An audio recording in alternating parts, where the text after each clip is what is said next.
Welcome, everyone. And Tay, I am really looking forward to diving in together about what's happening on the Soulful retreat in terms of all that you're bringing and your facilitation. I'd love to introduce you all to Tay Prado. Um, Tay has been a movement instructor for the past 7 years after finishing how do you say that? Reed's Day? Rise.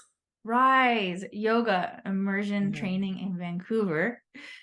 Since then, they have done extensive training in somatic movement alongside training and volunteering with yoga outreach to offer free trauma-informed movement practices to a diverse population, from rehab centers to seniors' homes. With a slow and steady rhythm in order to be inclusive of all bodies and abilities, Tay encourages folks to tap into their needs to experience the class however they wish. The main objective is to offer a safer space for people to connect with their bodies and explore what movement, breath, and mindfulness means to themselves. Welcome. I'm so glad you're here. Thank you, Shelby. That's very exciting to be here. Yes. Would you like to share where you are in the world right now or where you're headed? Anything about um, you could even share how you enjoy having your name pronounced because I don't roll my R's, but others will be able to. Anything at all. Yeah, I can add to the intro.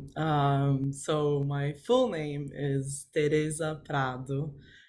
Te is a nickname that I've had since I was really young, and so when I moved to Canada a few years ago, many years ago, I decided to slowly come up with a way to introduce myself that was a little bit easier. And so Tay just kind of came naturally, and I appreciate both. So whichever people use, I'm happy with. I am calling in and participating from the unceded Coast Salish lands of the Musqueam, Tsleil-Waututh, and Squamish nations in the so-called Vancouver. This is where it's been my home base for 15 years, but I am in a transition to go back to where I was born, which is in Brazil. So, yeah. Yeah. Well, Tay is joining us as the movement facilitator in the mornings on the retreat, combining, I'll have you say more about what it is, but trauma-informed yoga, mobility, somatic movement practice. Do you want to say more about what you're envisioning and what your intention is? Yeah, I think from the intro that you gave, it maybe shows a little bit of my journey. And I have been an active person, let's say, and very much in wanting to be in touch with my body in a physical way, let's say. So I think yoga came a little bit later in life. And I did have some experiences in yoga studios that didn't sit like extremely well. Just kind of having to perform in a way or being like too quick of a pace, and I feel like I'm an active person and I was struggling with it and disconnecting from my breath when I was trying to catch up to everyone doing plank and all of that. So it it took me some time to find the right approach and right practice of yoga that resonated with me. And that was with Lana Marie, who taught the Rise Yoga teacher training in Vancouver. And the way that she did it was a very inclusive way, let's say, of bringing in different modalities. So we had trainings with a somatic therapist and then a chiropractor and someone that did bring in a lot of the trauma informed language And so that kind of started to spark my interest in yoga being more than the physical asana aspect, um, and that it could be in a way combined with many other modalities. um, Even though it's a delicate place to be in, because obviously I want to honor what yoga is and what it has become in the world. So I try to do that in a very mindful way, and respectful way. But I do think that what I'll be offering will be a combination, so that maybe there'll be days that will be more activating, in a way that will be more like physical, changing from forms and shapes in a faster pace, let's say. But I think I will try to gauge where folks are at and how they're feeling. So maybe the first day we arrive there, probably everyone will be tired and settling in, right? So I envision that as a practice that will be more calming and grounding. And then maybe throughout the week, start to kind of pick up a bit of more activation. Yeah, and I think I like to bring a lot of playfulness to it. So some of the mobility and somatic practices that I've learned are a lot about exploring the like space around you, and like rotating the body in a way that is not our usual day-to-day movement. Um, so I think, yeah, I think a lot of playfulness and touching in with what we will need each day. Mm.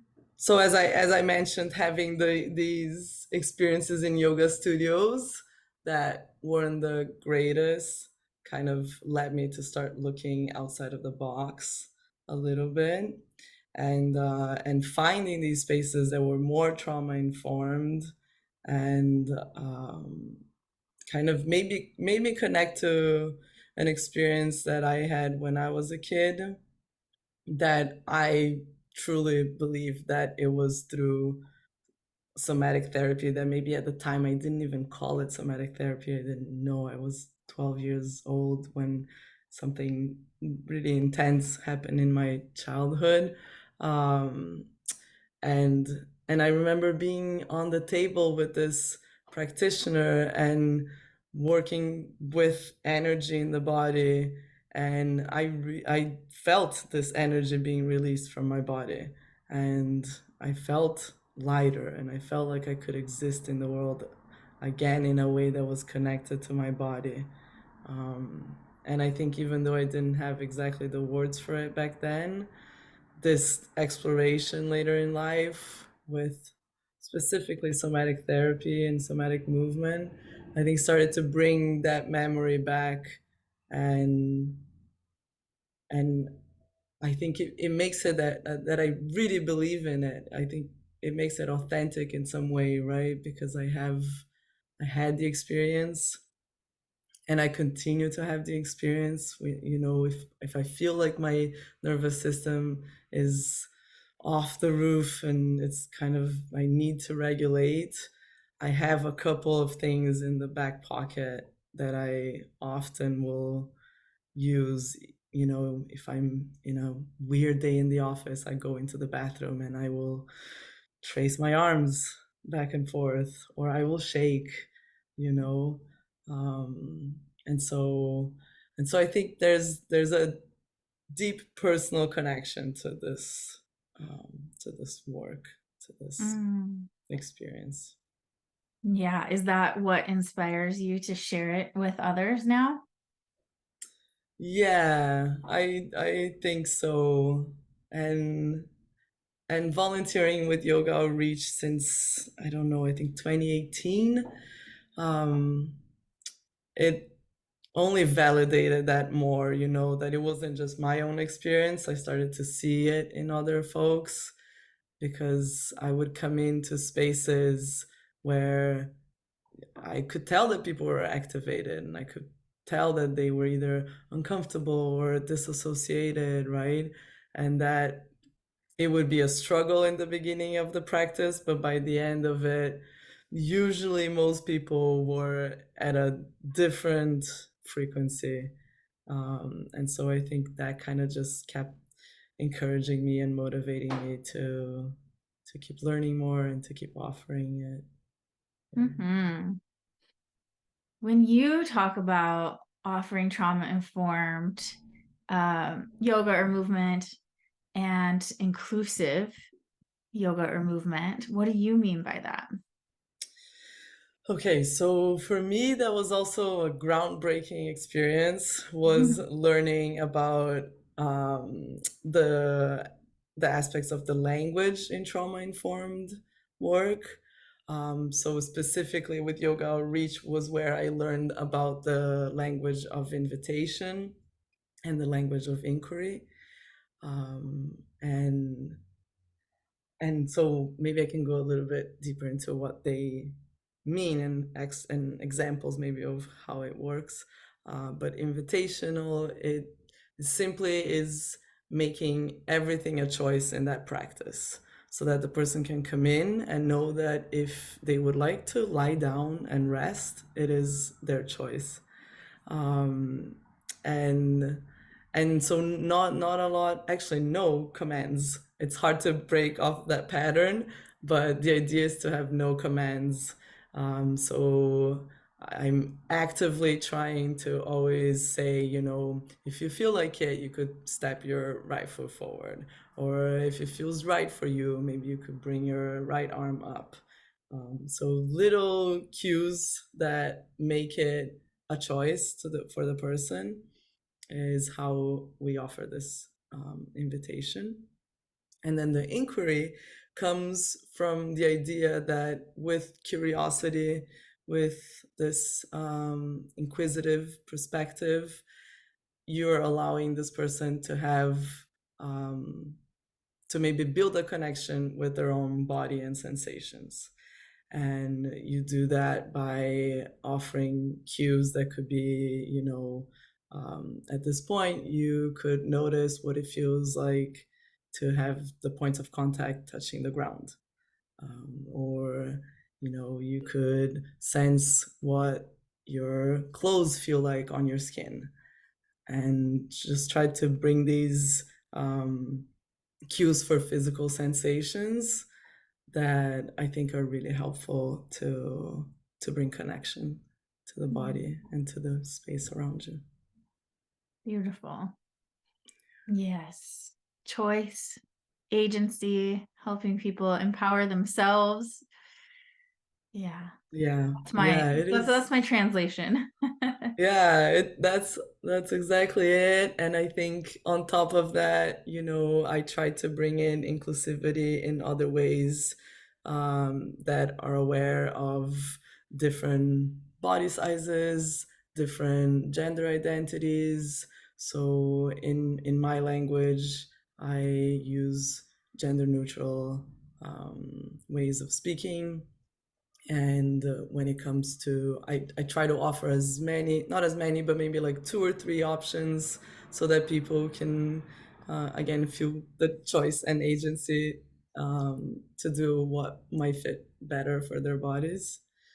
um, Yeah, a lot of folks who come to my retreats or events or programs have complex trauma, and so it's very mm, important to me to have a trauma-informed lens. And so many folks with complex trauma have all sorts of chronic pain, chronic illness.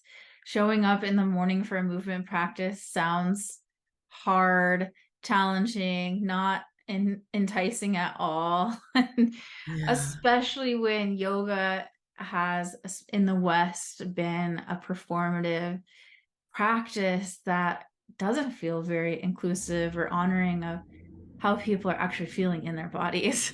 yeah. And I'm wondering if you could speak to that a little bit. Yeah, I think I will mention Yoga Reach again because it's been such, through them, I've been to so many different spaces. And I remember really clearly, when I would go in to teach with seniors with dementia or kind of like in the spectrum of dementia. And actually, what they wanted the most was to dance. So for half an hour, we would dance and they would pick their songs and we'd put the video on the TV screen and they would try to imitate the moves. And then for the other half an hour, we would do chair yoga. And also with kids, I taught at a place that was for kids in the autism spectrum. And the dancing part was also the favorite part. And it was a way to connect with other people too, because I found that through being a little bit more outside of the mat, it brought connection to the person that was next to you, either by like looking or smiling, or maybe your hands would brush against each other or something like that. And I always thought that was a moment that I had an aha moment to be like, okay, I think we have to think outside the box sometimes, especially with trauma, especially with chronic pain, because if you're stiff, if you're rigid to a discipline, it might just trigger something in people, right? Yeah. Yeah. Uh, I love the idea that we don't have to just be solely focused on our square, our mat, that we can have connection in different ways, coming off the mat, being in a group practice. So often yoga can feel so solo. So I really Yeah, love that vision that you're sharing. yeah, that's so true. It can be such a solo feeling. You brought me back to a yoga studio that I would come in. I was like 20 years old, and I would feel so shy and just sit on my mat and try to pick a spot that was, you know, close to a window. I always like being close to a window. Mhm. And then walk away from it without people even like exchanging like an eye contact, and and I and I think that the social aspect of an activity can be so healing, can be supportive of the healing journey, right? Absolutely. Yeah. Is there anything else you'd like to share about your practice, what's inspiring you, an invitation for them, anything at all? Let's see.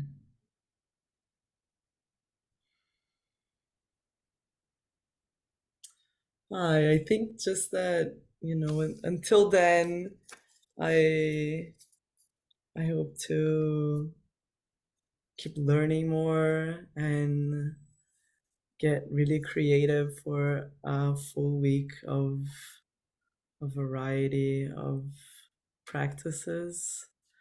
And yeah, that I think it'll be beautiful. I don't know, when I think about it, I'm trying to visualize it and see us in that space.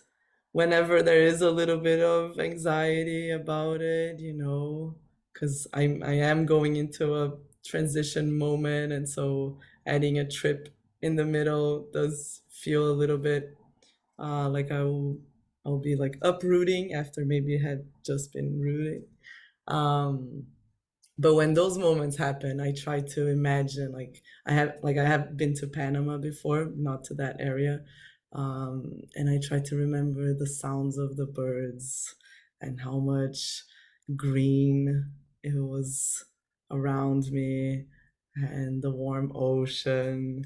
And those things I think are really helpful for me to kind of like recenter and be like, no, let's do this. Yes, let's do this. Yeah. So maybe it can be something helpful too for those that are on the fence, maybe about the retreat, or yeah, Hmm. because we all deserve it. We all deserve a Hmm. little bit of space and quiet and easy. Yes, I took a deep breath when you were talking about the birds and the green. Oh, well, thank you for taking your time today to just share a little bit more about what's happening and your excitement and intention. And I know I'm looking forward to seeing you in real life in Mhm. May in Panama, and I imagine others are now too. Oh, you're welcome. Thank you so much for inviting me, for trusting that, it will be a good match. And I'm also very excited to meet you in person, meet others, and meet that space, and yeah, counting the Beautiful. days.